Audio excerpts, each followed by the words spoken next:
Thank you so much for being here this evening. If I could just get your attention. Thank you so much. I would like to begin by acknowledging that we are on Gadigal land, that sovereignty was never ceded. I want to pay my respects to elders past and present. I want to acknowledge their stewardship of the skies, land, seas. It's a privilege to be here as a Palestinian, as a daughter of people who have been dispossessed, and yet here on stolen land, complicit in dispossession. I hope to live my life in a way every day that honors that struggle. And with that, this was and always will be Aboriginal land. I want to apologize, we're running a couple of minutes behind, but I'm an authentic Palestinian who runs on standard time, Palestine, so we're just going to have to roll with that. And hopefully make up for it throughout the evening. Now, I want to introduce myself. My name is Sara Saleh. I'm a writer, human rights lawyer, and I'm an organizer for the Palestine movement. It's a privilege to be your chair tonight for this important forum, and I really want to thank everybody, Kathy, Stuart, and the whole village that came together to put this forum on at this really critical time. Woo! Tonight's event is sponsored by leading public policy journal Pearls and Irritations, so we thank them also for their generous contribution to making this happen.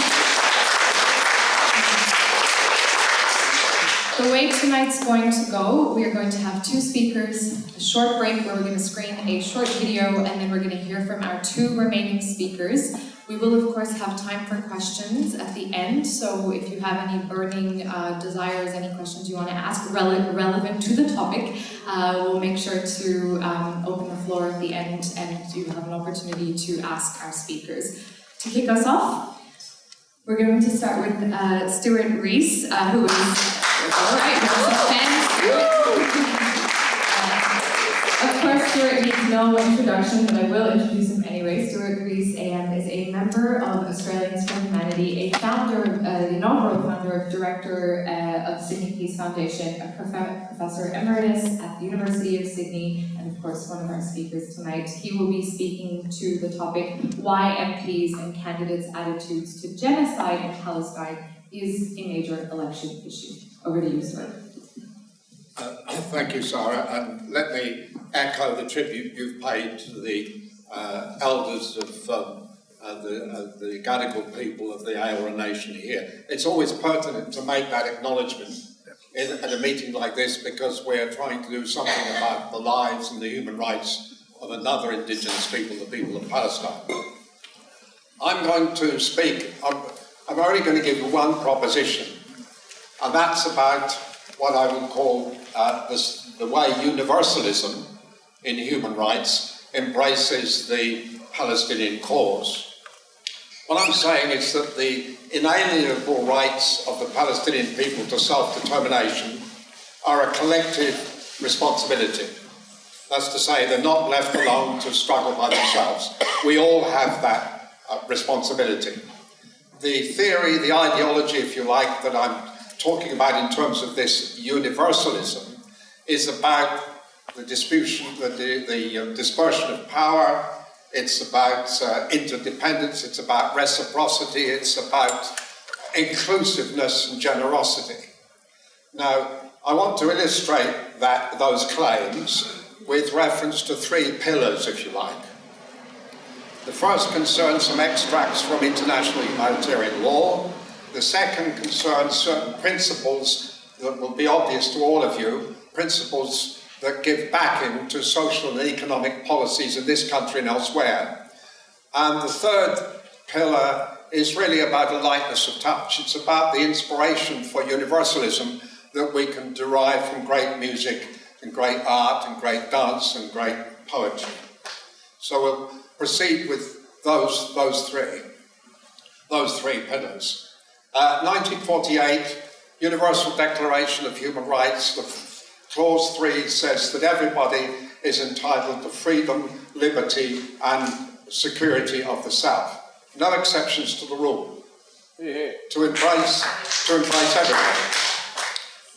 Within hours of that Universal Declaration being passed, the Genocide Convention was passed. It identified the crime of genocide and told all the signatories, which included the Australian government, that they had an obligation to abide by that convention and to prevent genocide happening, particularly pertinent responsibility at the moment. A few years after that, the 1951 Refugee Convention was passed that said there should be protection and assistance given to people fleeing persecution as refugees. It went even further and said, under that French principle of non-refoulement, that you could not return people to the danger from which they had fled. Again, another attempt to what I would call collective identity and collective responsibility.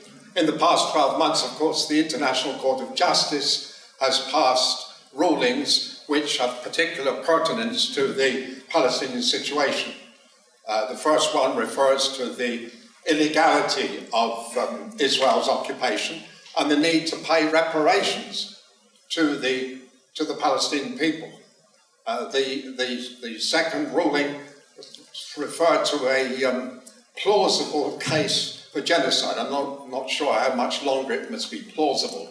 It looks like, to me, as though even blind Freddy could spot genocide continuing right at this moment. Oh, yeah. But of course, again, the rulings of the ICJ made all the signatories to it, including the Australian government, accountable for pursuing the rulings of that international court. Another statement of collective identity. Let me proceed now with a couple of examples from what I refer to as economic and social policies, underpinning Australian legislation and Australian well-being as well as elsewhere. The most obvious one to me concerns the case for universal health insurance.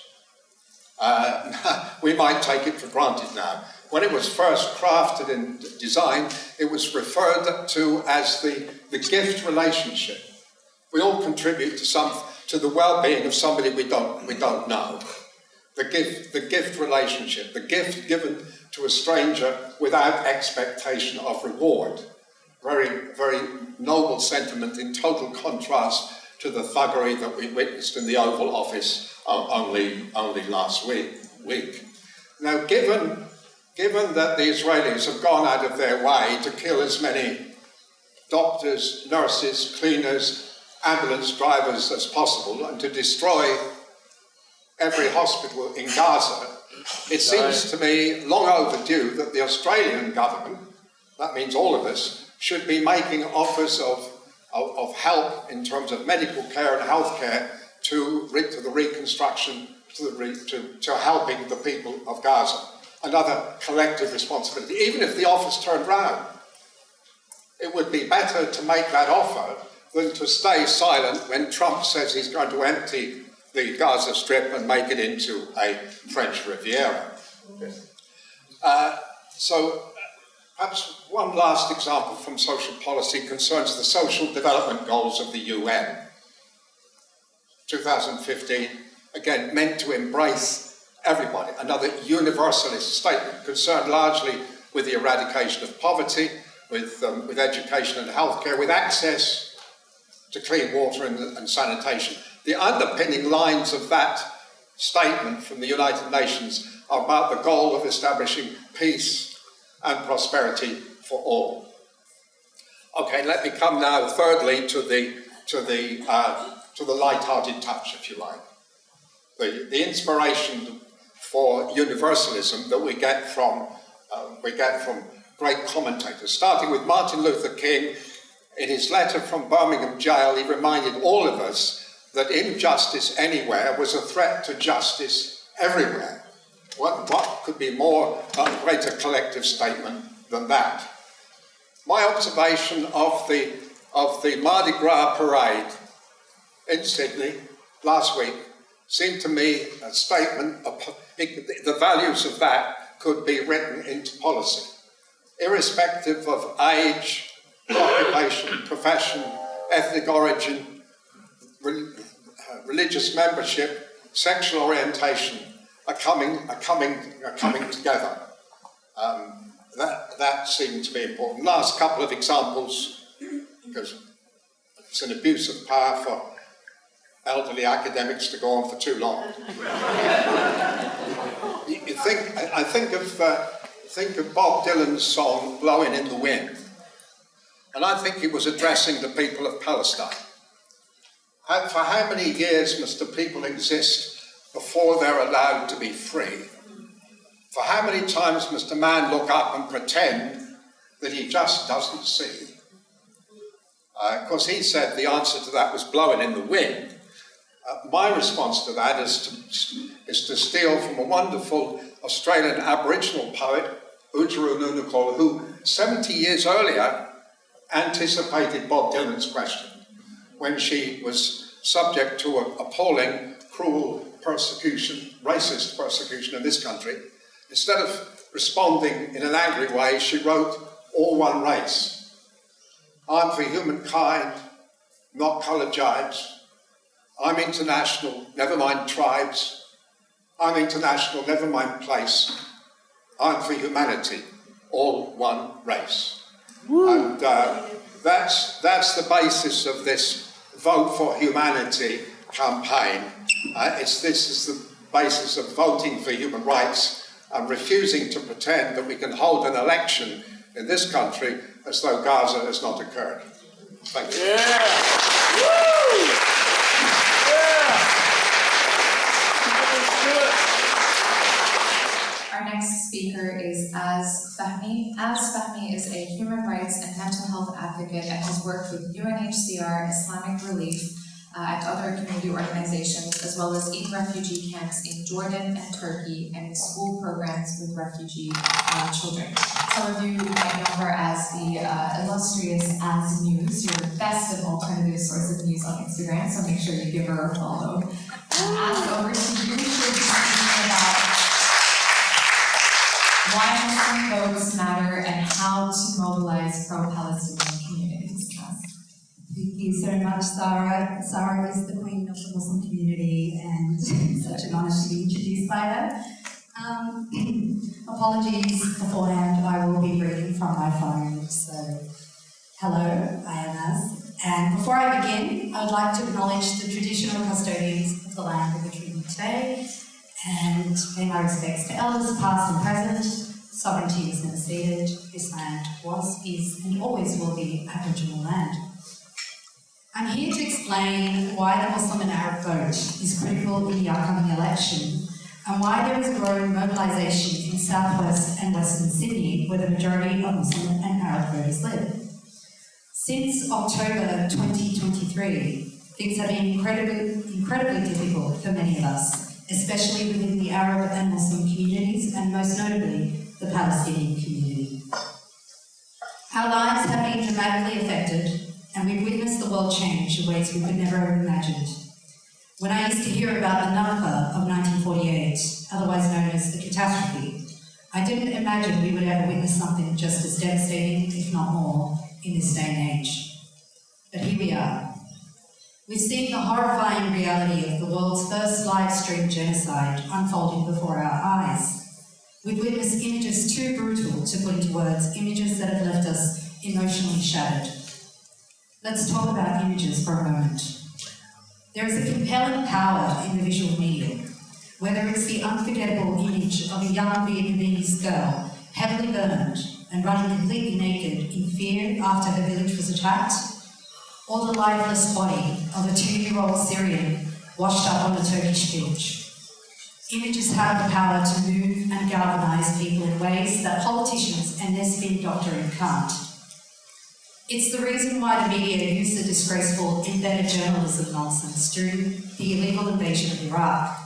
They were wary of the power of images and how it can sway public discourse. Although foreign media were prohibited from entering Gaza, an obviously absurd restriction, citizen journalists stepped up by using their phones to document the harsh reality of surviving a genocide and sharing it on social media.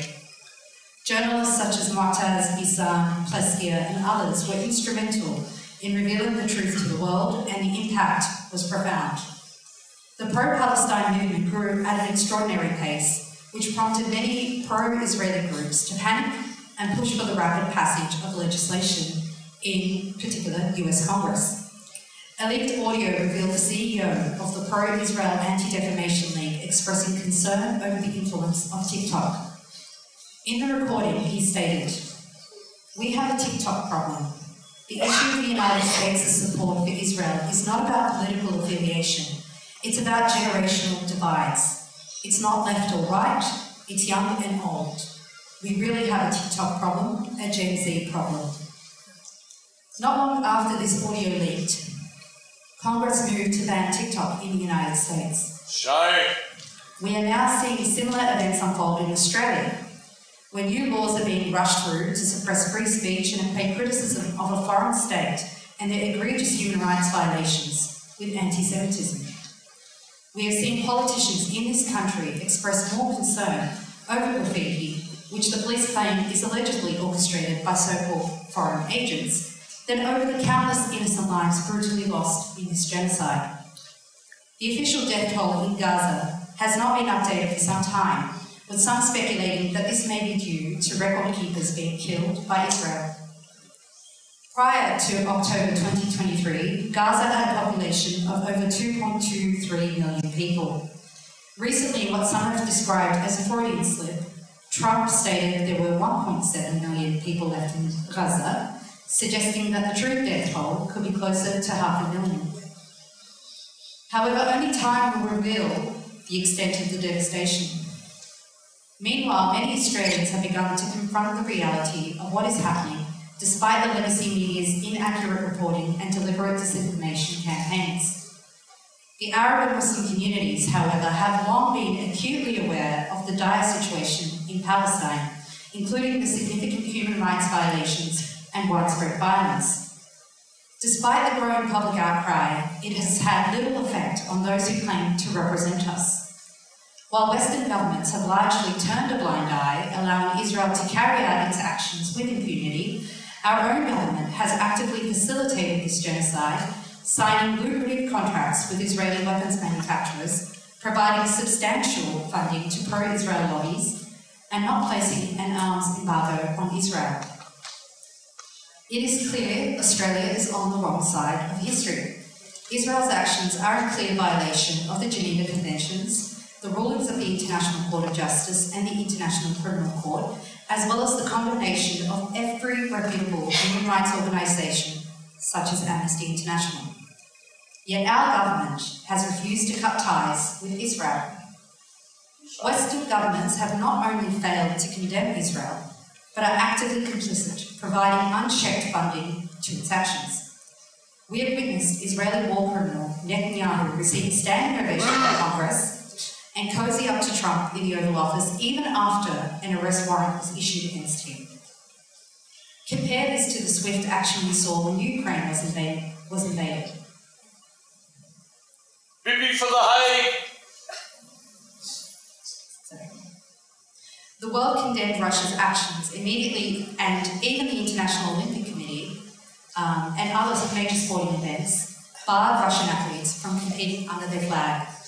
Ukrainian refugees were welcomed with open arms and without question. More than 7,000 humanitarian visas were granted to Ukrainian nationals. This sharply contrasts with the Palestinian experience. Many newly arrived Gazans were only granted tourist visas, and the organisation supporting them quickly exhausted their resources. On a personal level, I'm part of a group that helps these newly arrived Gazans pay their bills. Given that many Australians are already struggling with the cost of living crisis, it's unimaginable what it must be like for those who have fled a genocide with little more than the clothes on their backs to then be met with this. Under tourist visas, they are not allowed to work or access government benefits, leaving many unable to pay rent or cover basic expenses. The Australian government has placed the burden on NGOs and pro-Palestinian supporters to assist these families. Numerous community-led fundraising campaigns are basically all over the Muslim community, and it is completely unfair that the burden, the onus, is on these communities. Imagine fleeing a genocide only to face such neglect when you finally reach safety. And what about our Labor government? It hasn't merely hesitated to condemn Israel, it has been complicit in this genocide. Australian taxpayers' money has been funneled into Israeli weapons manufacturers such as Elbit Systems. The Australian government has signed several defence deals with Elbit Systems, including a nearly $1 billion contract for the supply of advanced weapon systems. Australia has also signed defence contracts with Rafael Advanced Defence Systems, another major Israeli defence contractor, among others. Since October 2023, and thanks to APAN for sharing this information, the Australian government has allocated $22 billion to defence companies flagged by the United Nations for arming Israel, while simultaneously refusing to divest from illegal settlements and blocking public scrutiny of its compliance with international law. I'll repeat that again, $22 billion. In a recent Senate estimate session, the government avoided accountability regarding its legal obligations to prevent Israel's actions in Gaza and its investments in companies benefiting from those illegal settlements. When questioned about the Red Lines package and Israel's illegal settlements, Penny Wong acknowledged their illegality but confirmed that the government does not support divesting from them. Since October 23, the Labor Party in Australia continued to vote in favour of Israel at the United Nations, aligning itself with the US and Israel on multiple occasions, despite overwhelming evidence of human rights violations. And there are two moments that I will never forgive or forget. The first occurred in October 23 when Adam Bank moved a motion in Parliament to condemn the killing of Palestinian civilians. The motion called for an end to Australian military support for Israel, the cessation of arms sales, and the demand for accountability for the human rights violations committed against Palestinians. Despite the gravity of the issue, the majority of Labor MPs, including my own representative Tony Burke, voted against this motion to condemn the killings.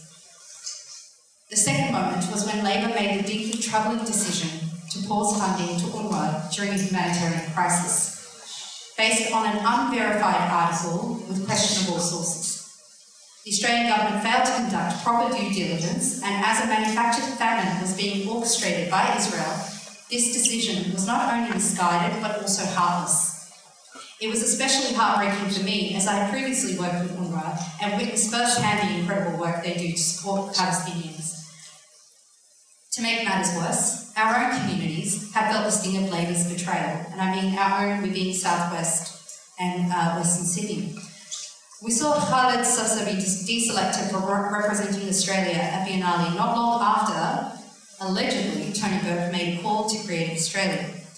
And Randa Abdel Fattah, amazing academic, her fellowship was suspended not long after Jason Clare got involved, simply because she took a stand against genocide. Both Burke and Clare represent Australia's largest Muslim electorates.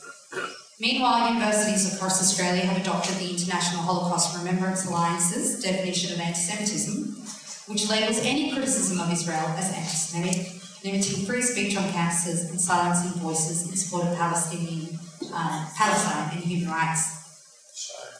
We've also witnessed an increase in attacks on pro-Palestinian voices and orchestrated witch hunts by pro-Israeli lobbyists, who continue to dox individuals who are outspoken. But despite these clear signs of hostility, Labor continues to ignore the voices of the people they claim to represent. We need to be clear, the Labor Party and the government as a whole have failed us. On a personal note, I helped to organise email, telephone and letter writing campaigns to our local Labor representatives, only to receive a dry, automated response. They simply didn't care. And we are seen as safe seats in Watson and Blaxland in particular. Over the years, there's been a clear shift in our representatives' focus, moving from prioritising the needs of their everyday constituents to primarily serving corporate interests. And what will we see as the election approaches is Labor representatives scrambling to make underhanded deals and promising grants to Muslim organisations and Arab organisations, hoping to buy our votes. Many of these so-called representatives will sell out the community for personal gain, just as they've done before, and these politicians, at the end of the day, don't respect us, because they think we can be bought. They believe they can ignore our voices, sell us empty promises, and continue supporting genocidal policies. So it's time for a change. This is why we are seeing organisations like the Muslim Vote, Muslim Votes Matter, and Vote for Palestine rise to the forefront. Genocide is now a critical election issue because despite the hateful rhetoric from anonymous social media accounts, I firmly believe that most people still have compassion and decency in their hearts.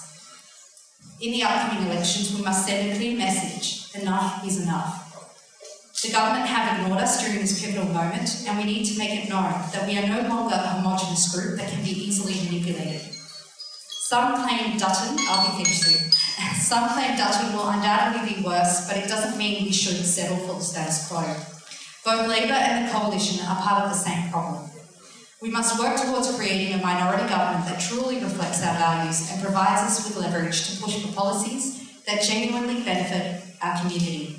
Labor, like Dutton, will follow whatever directives the US gives them. Just look at the AUKUS deal. The goal of voting for humanity is to force a minority government.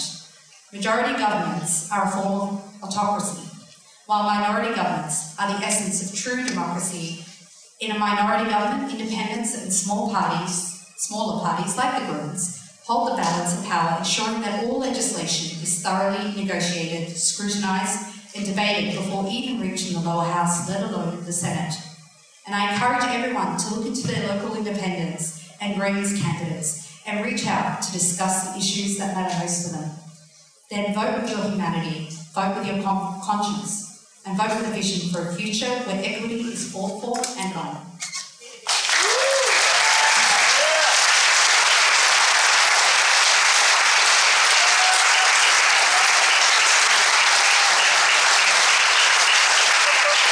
Restore UNHCR! Yes, and Azz, can you remind us how much did our government give to the Zionist lobby groups? Do you know off the top of your head? Is it 65 million-ish? Actually, if we were to total, I think we're heading towards 200 million, but that has to be verified. One of the grants alone, just one grant, was 60 million from the Attorney General's Department. I think we can air the video, the short video, which is a video that provides more information on Vote for Humanity. Should you care about what is going on in Palestine? Some of you might think that it has nothing to do with you, that it's something happening really, really far away. But what happens when your favorite musician loses their concert because they dedicated their music to the reporters, the journalists that were killed in Gaza? When many, many reporters are forced to either quit or are being fired for simply reporting the truth of what is happening in Palestine, in Gaza. Do you think that's okay? Do you think this is the kind of country you want to live in? Do you think it's okay that while people in Gaza during the ceasefire have had to go and try to salvage pieces of their loved ones from beneath tons of rubble that would take more than 20 years to clear, while this is happening, our focus here in Australia was to discuss if the protests were causing social lack of cohesion?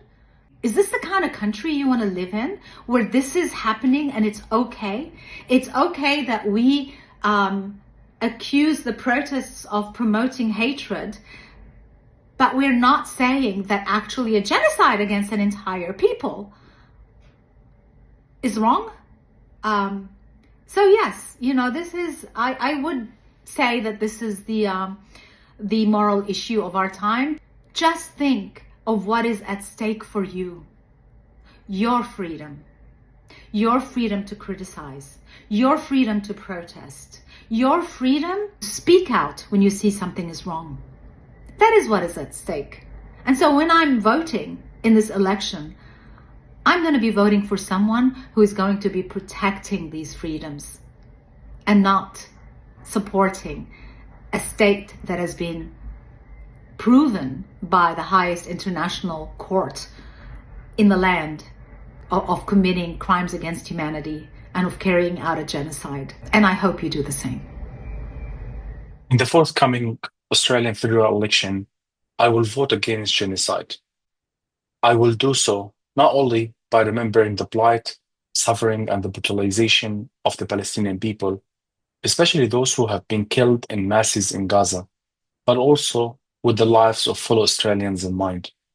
Death and destruction in Gaza is a violation of the Australian values, which supposedly represents acts of love and care for others, values to which I'm committed. Israel killed my loving sister and her 3 children. At least 15 of my immediate and extended cousins have been killed by Israel. Safety is such a great blessing, yet we took it for granted. Back to the candidates standing for this election. Any ignoring of atrocities in Israel's genocide would imply acceptance of the complicity in the brutalities of Israel's war. Israel's live-stream slaughter, starvation, and destruction of Palestinians' life, funded and covered up by the mainstream media and political commentary, has triggered one of the largest surges in the progressive activism in generations, a development that cannot be ignored. Politicians must prioritize the rule of law, uphold the UN and the international court's decisions, and ensure that no state be allowed to abuse the human rights, as in occupying and stealing others' land. If Australian candidates for election wish to show respect for the rule of law, they should guarantee to respect decisions of the International Court of Justice, as in ruling to end Israel's illegal occupation of Palestine. Those candidates should also be asked whether they will abide by the UN resolutions concerning recognition of Palestinian sovereignty. I'm overwhelmed by the horror that Israel and Western nations unleashed on Palestinians. And I know that we failed to stop Israel, as we have since 1948. We failed to stop this genocide, which Palestinians live-streamed. They believed that the world could not but act with this daily evidence of Israel's horrendous war crimes. For us, where were we? Where were our red lines? Where were the red lines for our government? How is it that Australian weapons technology supplying the F-35 bombers or parts for the tanks that rolled over wounded and dying Palestinians, how is it that all of this continued to flow to Israel? And how could we sign off on a $900 million agreement with Israel's largest weapons manufacturer, Elbit Systems? We did this while the UN, the International Court of Justice, and the International Criminal Court issued one after another ruling, calling on and condemning Israel's actions and calling on states like Australia to take every possible action to stop the genocide. Australia failed to take the action that was required. We failed to take the action that would have had some impact on this atrocity. We didn't apply sanctions. We didn't stop arms exports or arms agreements. We didn't expel the Israeli ambassador or recall our ambassador. We didn't stop dual citizens travelling to kill with the IDF. And we didn't support Palestinians desperately trying to flee the carnage, but rather we made it virtually impossible for many to get visas. At one point, we actually cancelled visas for some as they were in transit. As an Australian with Jewish heritage, I am ashamed to have been an ineffective witness. I underestimated the Labor and Coalition parties' complete lack of humanity and their contemptuous selective use of international law.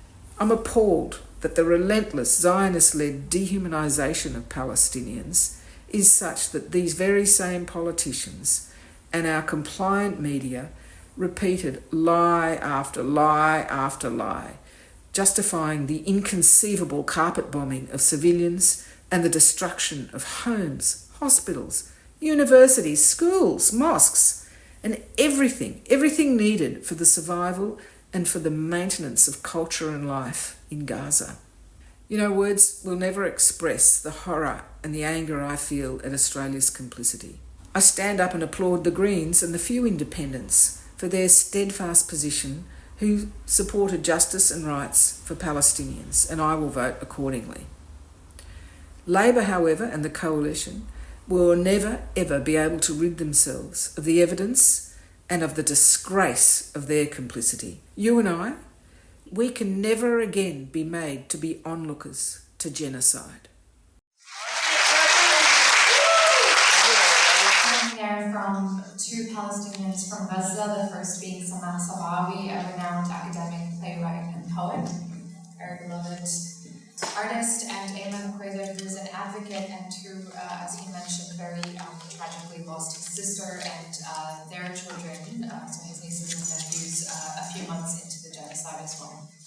And of course, very powerful words from our own Kathy Peters, known to many of you as one of the drivers of BDS and an organizer of tonight. So thank you so much for those powerful words and that video.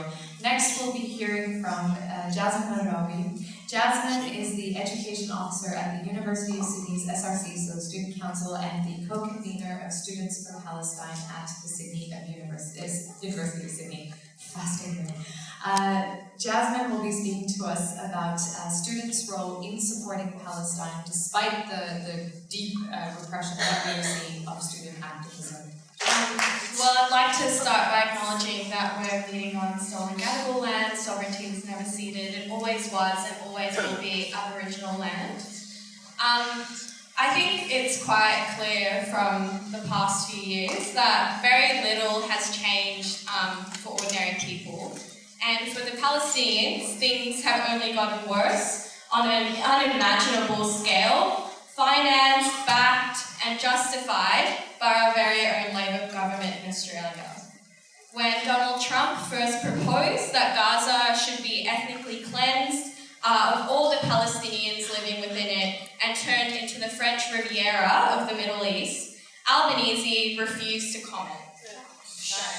So, as we have seen, the destruction of every building, house, school, hospital in Gaza, and the genocide of the Palestinian people, not a word or act of true condemnation has come from our government.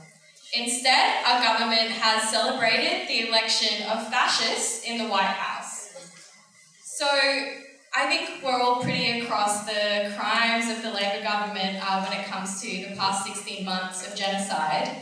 But I think, in a way, a less talked about aspect of what the Labor government has done has been their massive attack on the right to protest here in Australia. So it has been the Labor government at the forefront of repression over Palestine. Obviously, Peter Dutton has encouraged such legislation, but Labor has been equally as complicit. So when Peter Dutton compares calling from the river to the sea with Nazi ideology, the Labor Party then expels their own party member for using that same slogan. Chris Minns has been attempting to legislate new laws to criminalise protests here in New South Wales in front of places of worship. So there are dozens of places of worship within the city, which would make almost every part of the city illegal to protest, essentially. But also, I think it's important that religious institutions are not exempt from criticism and protest.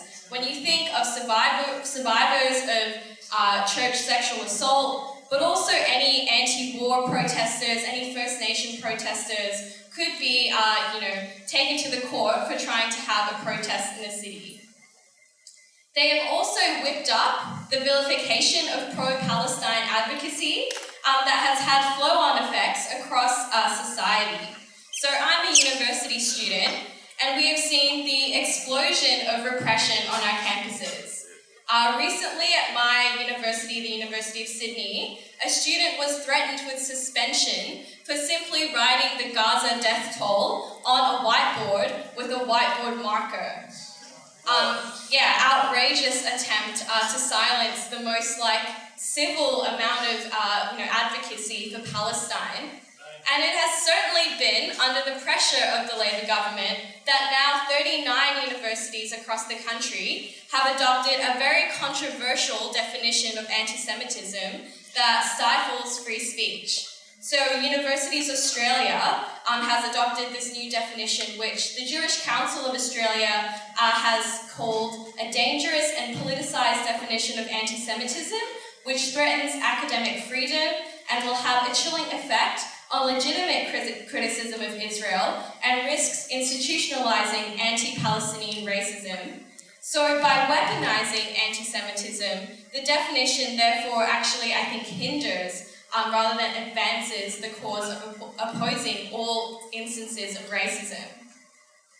And this is a very dangerous definition and a dangerous escalation by universities to stifle free speech on campuses, which has been accompanied by dozens of other measures to actually stop pro-Palestine advocacy on campuses. So at my university, they've implemented new rules that stop the right for students to have protests on campuses, stop people from holding banners, from putting up posters, and they haven't, in a kind of imposed this on a blanket way, but they've deliberately used these new rules to stop any sort of pro-Palestine advocacy. So I think it's extremely worrying that this is the new kind of era we're in terms of the right to protest on campuses. And I think to contextualize this crackdown as well, what we're seeing in America is, I think, the possibility of what could come here in Australia, where Trump has threatened to revoke student visas if they have been seen protesting for Palestine.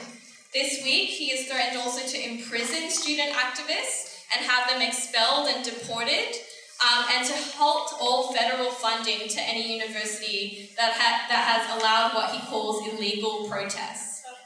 So this could be the fate that we're hurtling towards here, where protesting against a genocide is considered a threat to so-called psychosocial safety. Well, I wanted to as well touch upon just why I think both major political parties support Israel. And I think it's also the same reason why they both absolutely love Donald Trump in the US, which is that it aligns very clearly with the interests of Australian imperialism. So even when people like to mention how Albanese could have been different because he had once attended protests for Palestine, spoken in favour of Palestine, I think what the past year and a half has really shown is how gutless and spineless he really is, and how determined they are to hold the line on Israel, and that even when one MP wants to just accept that Palestine should be a state, they are expelled from the Labour Party caucus. And I think it's in the direct interest of Australian imperialism to be in the US alliance and back a very loyal, stable, highly militarized ally, Western ally in the Middle East. And you could say now that they have a lot more allies in the Middle East who are not willing to lift a finger when it comes to Israel carrying out a genocide. But no one has proven themselves as capable, as ruthless, to assert Western interests in the Middle East like Israel has over the past several decades. So I really think the past year and a half has rewritten the limits to what brutality can look like on a global scale. And they have really, Israel has really done all of the kind of dirty work for the West in the region. So I really think coming out of the lessons from the year and a half, it's really that the kind of mass movement that we've seen in Australia has been able to shift the tide in society and force the media to talk about Gaza, and we have been able to make this a central issue in Australian news. So it's been our activism, our rallies, our encampments, our sit-ins that have actually been able to take our message to those in Gaza as well, where for the first time, I think the global spread of these mass protests have inspired hope for the Palestinians that when they feel like the world leaders have abandoned them, actually there's millions across the world who will not forget. And I think we've also been able to pressure our institutions to stop being silent or complicit. And I think it's important that we keep rallying for Palestine, even though Chris Minns has really pressured us to stop.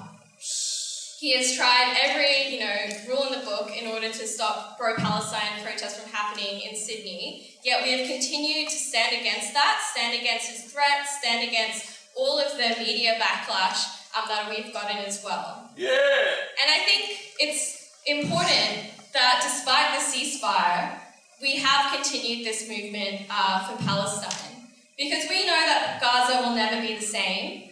But there is no attempt to bring Gaza back to how it was. Global leaders have no commitment to rebuilding Gaza or making way for Palestinians to return permanently. As Palestinians continue to find bodies in the rubble, Trump is scheming with Netanyahu and Elon Musk on how to make Palestinians' lives closer to hell. There's so much I think we need to fight for, and I really think we have to cut against this idea that politics is only an issue every 3 years and only when there's an election. I think people really have the power to change things from below, and that is often the untalked about history of how apartheid in South Africa was overthrown, how the Vietnam War was ended through mass movements from below, from working class struggle, from soldiers refusing to fight. And I think, and it's also quite ironic that these issues that are more accepted to support in society today, those movements would be banned under current rules at our universities. I think the major parties have much more in common than they do different, and the movement that we've seen for the past year needs to continue in the streets. And I think more than anything, we want these monsters who are in government right now to be remembered for exactly how they acted when 60,000 Palestinians were murdered in the past 16 months. Yeah.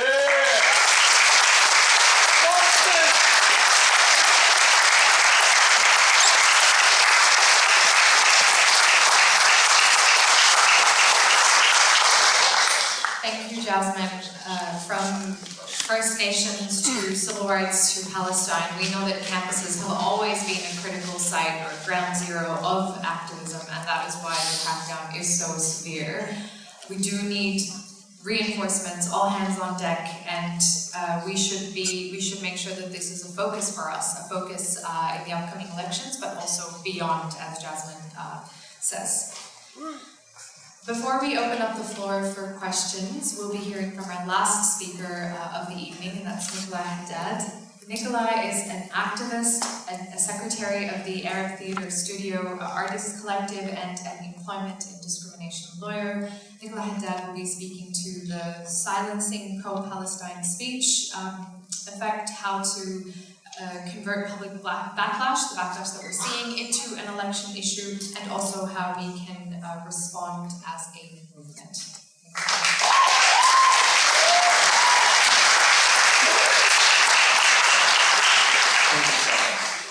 I'd like to begin by acknowledging, as everyone else has, that we are on stolen Gadigal land, and support and express my solidarity with the Aboriginal people's struggle for sovereignty and land back on this continent.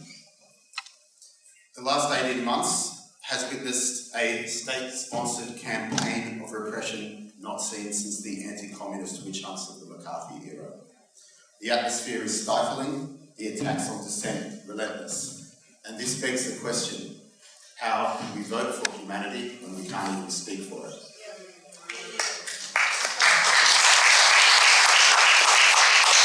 Publicly funded institutions have axed, dismissed and cancelled people for pro-Palestinian speech. Antoinette Lattouf, Jason Gilham, Khalid Sabsabi, Michael D'Agostino, Sheikh Issam al-Shakhawi, Issam al-Hajj and Aboriginal hip-hop artist Miss Kanina.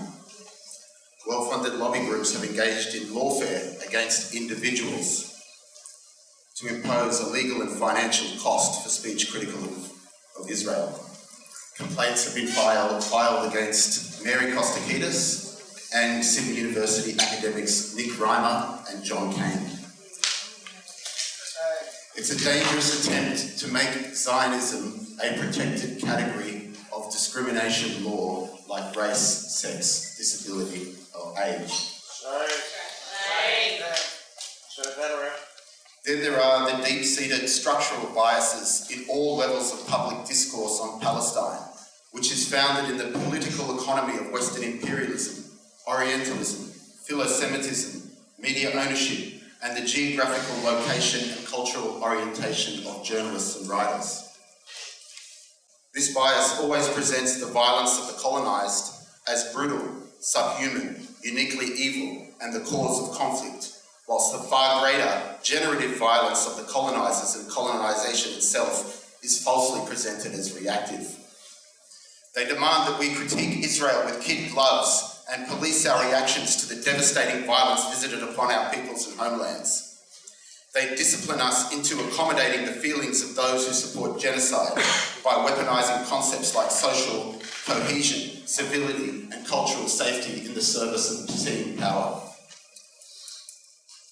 Mohammed al-Kurd writes, "To be Palestinian today is to feel like you are caught in a fever dream, trapped in someone else's hallucination. It is to be interrogated about the hidden insidiousness of our chants, while Israeli politicians openly boast about ethnic cleansing Gaza in newspapers and interviews." Another silencing technique is the blanket terrorism designations that criminalise any support for organisations listed by a hypocritical and opaque administrative process. Under the new mandatory sentencing laws, you must go to prison for at least 1 year for something like sharing a Hamas or Hezbollah flag on social media. Shame. Terrorism designations mean that we cannot have an open discussion about these groups.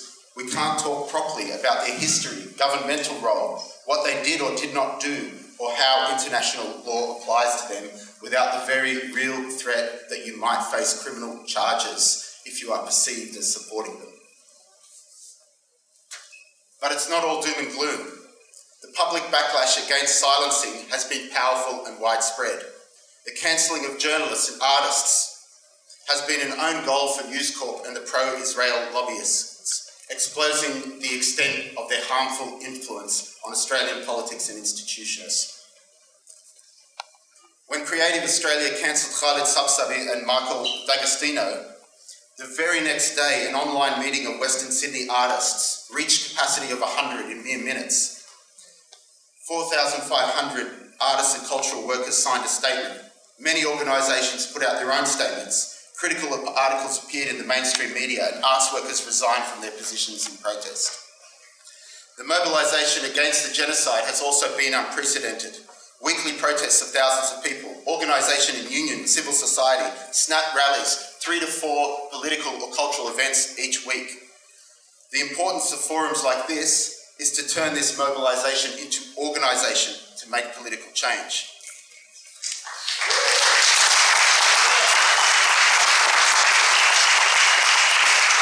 Labor has again proven itself to be an establishment party, unable to stand up to the Murdoch media, big capital and lobby groups. It has surrendered ground to a politically resurgent conservative populism that has enabled a marked upsurge in racist bigotry in this country. There are some positive signs despite the campaign of repression. In local council elections last year, the Greens won their first seats in Blacktown and Cumberland. The BDS campaign achieved victories in the City of Sydney and Canterbury Bankstown.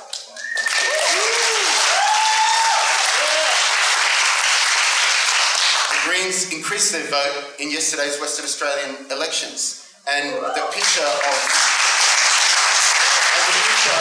successful Senate candidate Sophie McNeil wearing a keffiyeh would certainly have triggered many Zionists. We need to build on this momentum and actively campaign for anti-genocide parties and politicians.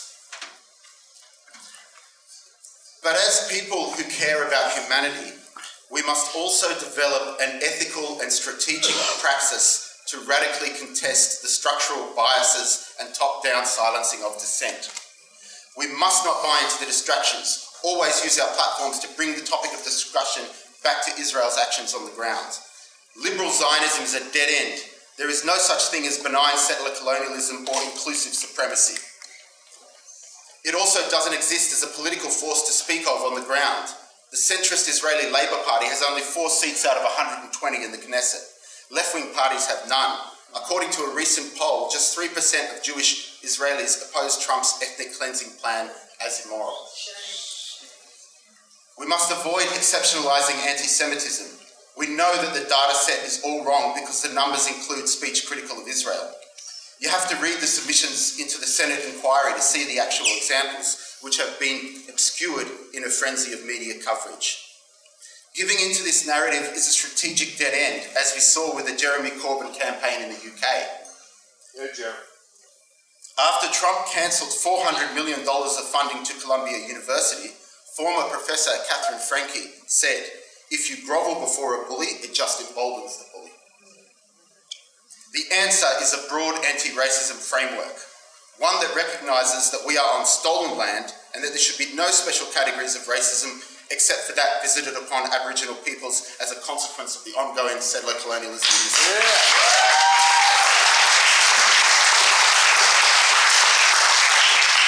It is also counterproductive and immoral to repeatedly condemn Hamas when Hamas remains a key justification for war, mass starvation and ethnic cleansing. Tens of thousands of Palestinians have been mercilessly slaughtered in their homes, schools, tents and hospitals on the mere suggestion that Hamas was there. Bullshit. Israel's words and deeds have demonstrated that the genocide is not about eliminating Hamas, but about eliminating Palestinians.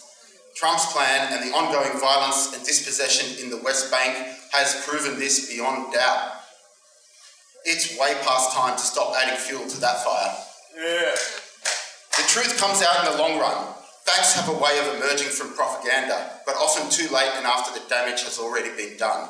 That's why it is incumbent upon us to speak out now, not just when it's safe to do so.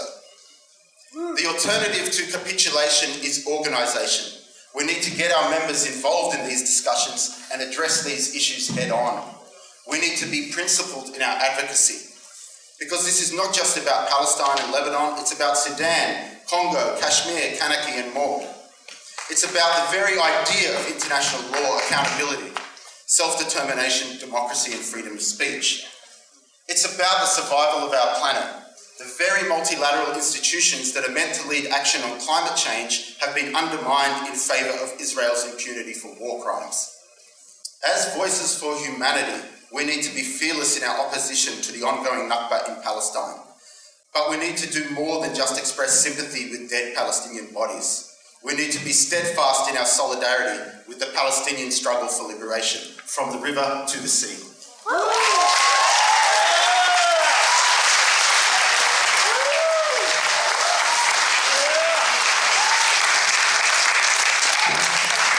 Thank you so much, Nikolai. As many of you may have heard this quote before, we aren't outnumbered, we are organized. And so let's take Nikolai's call to action and commit to using every space that you're in, the pockets that you're in, all the spaces you occupy, and making them actively and with intention, making them a pivot towards social justice, and that includes Palestine. So if we can make a commitment and reach out to people in the room if you need help, if you need advice, if you need support, that's what building a movement is. And so I hope that you will take that call to action, and I hope you will act on it. I would also like to, before closing, quickly introduce a motion. The motion has two propositions I'd like to put forward. The first being, to support peace with justice in Palestine, we demand recognition of Palestinians' rights to self-determination, a permanent ceasefire, an end to the unlawful Israeli occupation and settlements, the return of all Palestinians and captives, plus a rebuilding of Palestinian homes, hospitals, and education services. The second, a vote for humanity, means support for human rights and for the rulings of the ICJ and International Criminal Court, International Court of Justice and International Criminal Court. All in favor of this motion, please say aye. Aye. Motion passed. All right, that was easy. Easiest motion I've had to do. Thank you very much, everybody. Please journey home safe, and thank you for your time.